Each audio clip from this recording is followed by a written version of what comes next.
Welcome to Read Aloud with Miss DeBoer. Today I'll be sharing a story called Thank You, Mr. Falker. Before we even begin the story, one, I'm wearing my hair up in a bun to look very teacherly for a couple reasons. One, Patricia Polacco often wears her hair up in a bun. In addition to my second grade teacher, her name is Mrs. Goethel, that I'm going to pay kudos to today. She always wore her hair up in a bun. So that's the story. I'm going to tell a personal note about this story before I even get into it. When I left first grade, I was a non-reader. I did not know how to read. And when I got to second grade, I really struggled.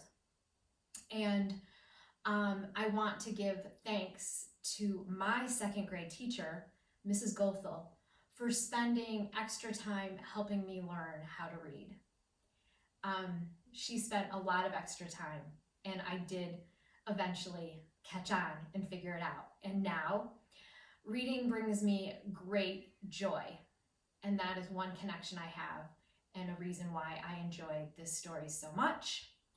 Eddie's going to introduce a word to you.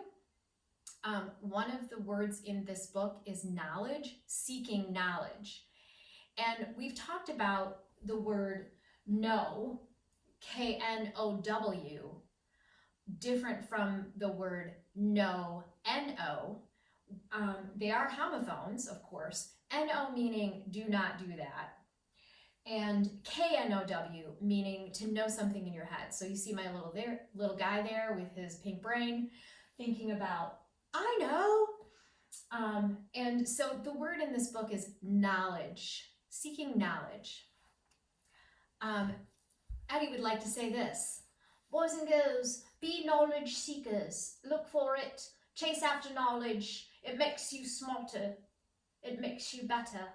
We can all be knowledge seekers for the rest of our lives. It's called a growth mindset. Go for it. Seek knowledge. I'm going to share the story.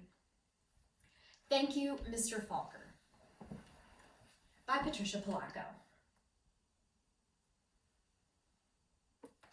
Oh, I love when this happens. Sometimes in my books, I will find a fortune.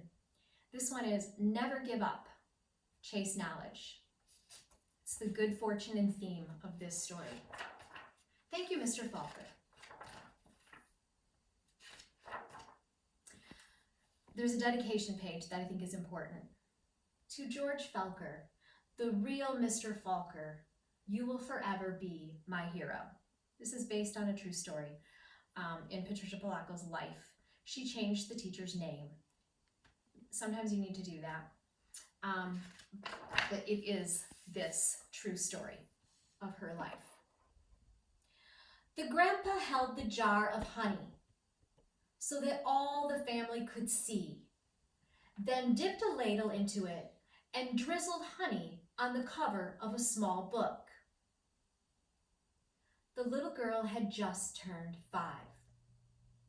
Stand up, little one, he cooed. I did this for your mother, your uncles, your older brother, and now you. Then he handed the book to her. Taste. She dipped her finger into the honey and put it into her mouth. What does that taste? The grandma asked. The little girl answered, sweet. Then all of the family said in a single voice, yes, and so is knowledge. But knowledge is like the bee that made that sweet honey. You have to chase it through the pages of a book. The little girl knew that the promise to read was at last hers. Soon she was going to learn to read. So this is a family tradition in Patricia's family. And they did it for generations. And so now she feels like, aha, I'm 5 years old and I'm going to learn how to read. We're going to find out. There's a little bit of a struggle going on. Tricia, the littlest oldest girl in the family grew up loving books. Her school teacher mother read to her every night. Her red-headed brother brought his books home from school and shared them.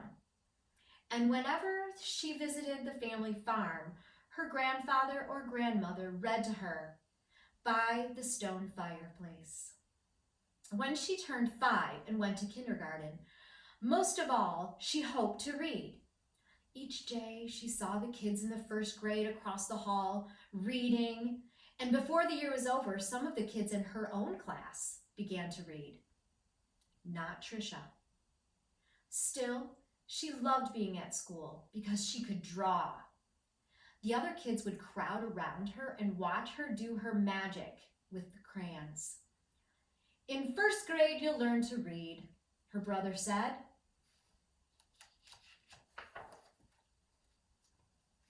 In first grade, Tricia sat in a circle with the other kids. They were all holding Our Neighborhood, their first reader, sounding out letters and words. They said oi, boy, and ook, look. The teacher smiled at them when they put all the sounds together and got a word right. But when Tricia looked at a page, all she saw were wiggling shapes. And when she tried to sound out words, the other kids laughed at her. Tricia, what are you looking at in that book? They'd say. I'm reading, she'd say back to them. But her teacher would move on to the next person. Always when it was her turn to read, her teacher had to help her with every single word. And while the other kids moved up into the second reader and the third reader, she stayed alone in Our Neighborhood. Tricia began to feel different. She began to feel dumb. Yeah, for some people, if you're dyslexic or maybe have other reading difficulties, it can be really hard to catch on. The harder words got for the little girl, the more and more time she spent drawing. How she loved to draw, or just sitting and dreaming, or when she could, going for walks with her grandmother. One summer day, she and her grandma were walking together in the small woods behind their farm. It was twilight. The air was sweet and warm. Fireflies were just coming up from the grasses. As they walked, Tricia said, Grandma, do you think I'm different? Of course, her grandma answered. To be different is the miracle of life. You see all those little fireflies? Everyone is different. Do you think I'm smart? Tricia didn't feel smart. Her grandma hugged her. You are the smartest, quickest, dearest little thing ever. Right then, the little girl felt safe in her grandma's arms. Reading didn't matter so much. Tricia's grandma used to say that the stars were holes in the sky. They were the light of heaven coming from the other side. And she used to say that someday she would be on the other side, where the light comes from. One evening, they lay on the grass together and counted the lights from heaven. You know, her grandma said, all of us will go there someday. Hang on to the grass, or you'll lift right off the ground, and there you'll be. They laughed, and both hung on to the grass. But it was not long after that her grandma must have let go of the grass, because she went to where the lights were, on the other side. And not long after that, Tricia's grandpa let go of the grass too. School seemed harder and harder now.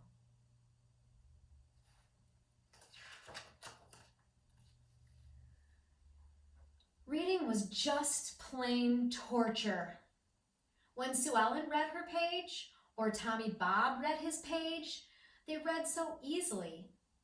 that Tricia would watch the top of their heads to see if something was happening to their heads that wasn't happening to hers.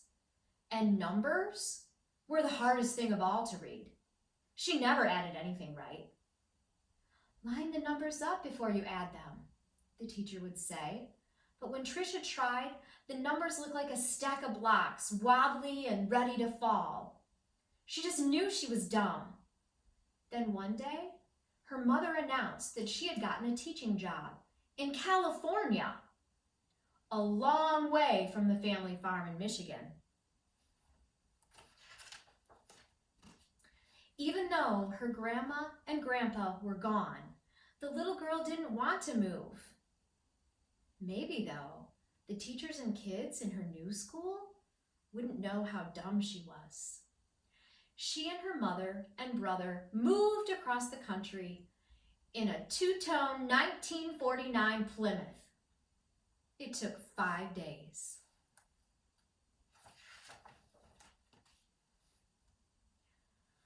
But at the new school, it was the same. When she tried to read, she stumbled over words. The cat ran. She was reading like a baby in the 3rd grade. And when her teacher read along with them and called on Tricia for an answer, she gave the wrong answer every time. "Hey, dummy," a boy called out to her on the playground. "How come you are so dumb?" Other kids stood near him and they laughed. Tricia could feel the tears burning in her eyes, how she longed to go back to her grandparents' farm in Michigan.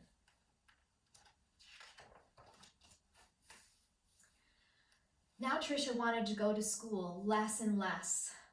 "I have a sore throat," she'd say to her mother, or "I have a stomach ache." She dreamed more and more and drew more and more, and she hated school. Then, when Tricia started 5th grade, the school was all abuzz. There was a new teacher. He was tall and elegant. Everybody loved his striped coat and slick gray pants. He wore the neatest clothes. All the usual teachers' pets gathered around him. Stevie Joe and Alice Marie, Davy and Michael Lee. Right from the start, it didn't seem to matter much to Mr. Falker which kids were the cutest or the smartest or the best at anything. Mr. Falker would stand behind Tricia whenever she was drawing and whisper, "This is brilliant. Absolutely brilliant. Do you know how talented you are?" When he said this, even the kids who teased her would turn around in their seats and look at her drawings. But they still laughed whenever she gave a wrong answer. Then one day she had to stand up and read, which she hated. She was stumbling through a page in Charlotte's Web, and the page was going all fuzzy when the kids began to laugh out loud. Mr. Falker, in his plaid jacket and his butterfly tie, said, "Stop! Are all of you so perfect that you can look at another person and find fault with her?"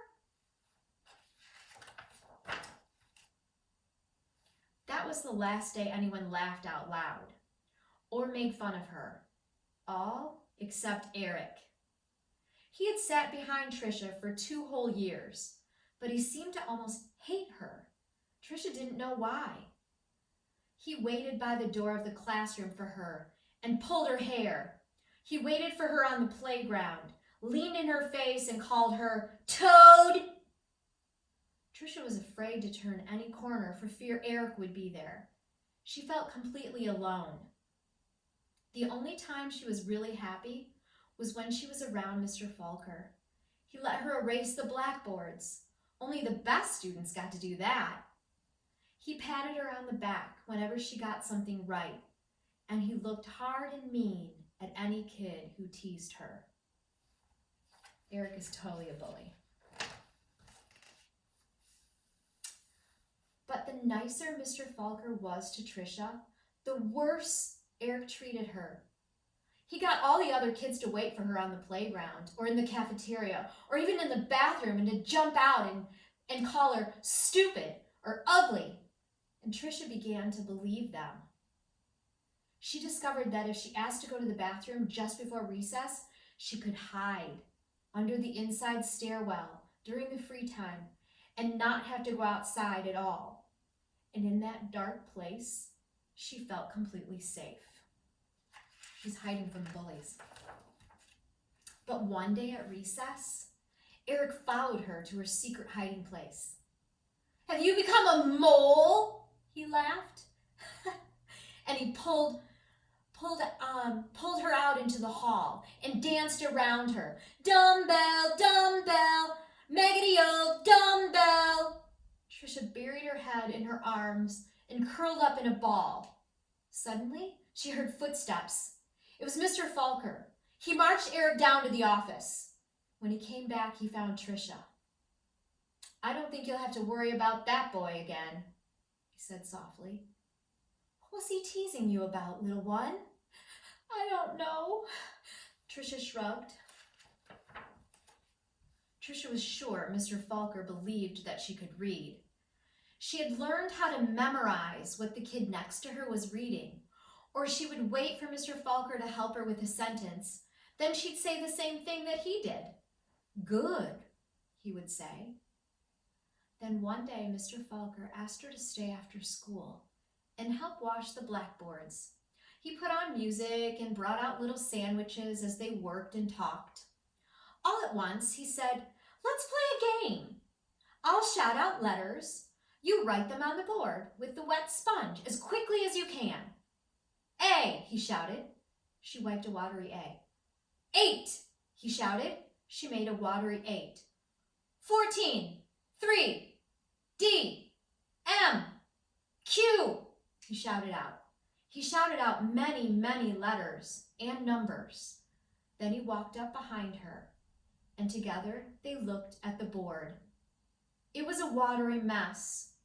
Tricia knew that none of the letters or numbers looked like they should. She threw the sponge down and tried to run. But Mr. Falker caught her arm and sank to his knees in front of her. "You poor baby," he said. "You think you're dumb, don't you? How awful for you to be so lonely and afraid." She sobbed. "But little one, don't you understand? You don't see letters or numbers the way other people do. And you've gotten through school all this time and fooled many, many good teachers." He smiled at her. That took cunning and smartness and such bravery. Then he stood up and finished washing the board. "We're going to change all that, girl. You're going to read. I promise you that." Now, almost every day after school, she met with Mr. Falker and Miss Plessy, a reading teacher. They did a lot of things she didn't even understand. At first, she made circles in sand, and then big sponge circles on the blackboard, going from left to right, left to right. Another day, they flicked letters on a screen, and Tricia shouted them out loud. Still other days, she worked with wooden blocks and built words. Letters, letters, letters, words, words, words, always sounding them out, and that felt good. But though she'd read words, she hadn't read a whole sentence, and deep down, she still felt dumb. And then, one spring day, had it been 3 months or 4 months since they had started, Mr. Falker put a book in front of her. She'd never seen it before. He picked a paragraph in the middle of a page and pointed at it. Almost as if it were magic, or if light poured into her brain, the words and sentences started to take shape on the page as they never had before. She marched them off to... Slowly, she read a sentence, then another, and another, and finally, she read a paragraph, and she understood the whole thing. She didn't notice that Mr. Falker and Miss Plessy had tears in their eyes. That night, Tricia ran home without stopping to catch her breath. She bounded up the front steps, threw open her front door, and ran through the dining room to the kitchen. She climbed up on the cupboard and grabbed a jar of honey. Then she went into the living room and found the book on a shelf, the very book that her grandpa had shown her so many years ago. She spooned honey on the cover and tasted the sweetness and said to herself, "The honey is sweet, and so is knowledge. But knowledge is like the bee who made the honey. It has to be chased through the pages of a book." Then she held the book, honey and all, close to her chest. She could feel tears roll down her cheeks, but they weren't tears of sadness. She was happy, so very happy.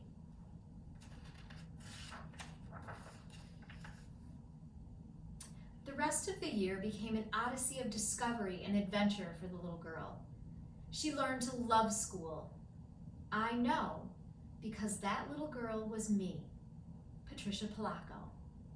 I saw Mr. Falker again some 30 years later at a wedding. I walked up to him and introduced myself.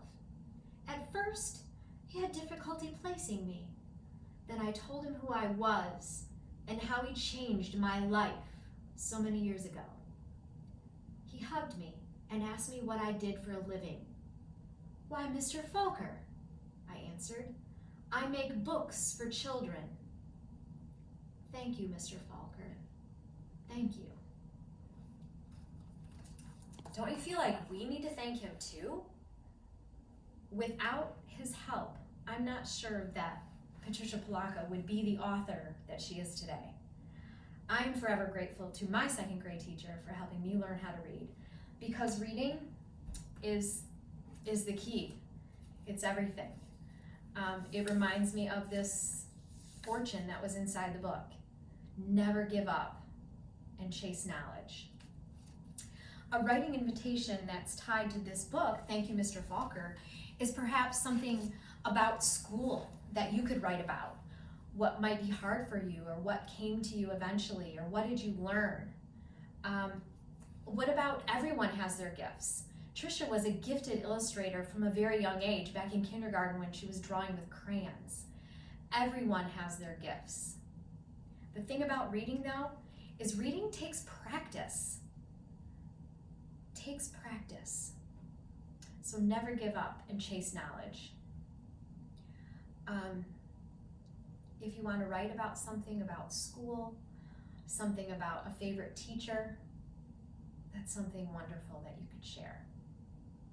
Hang on to the grass. Happy reading.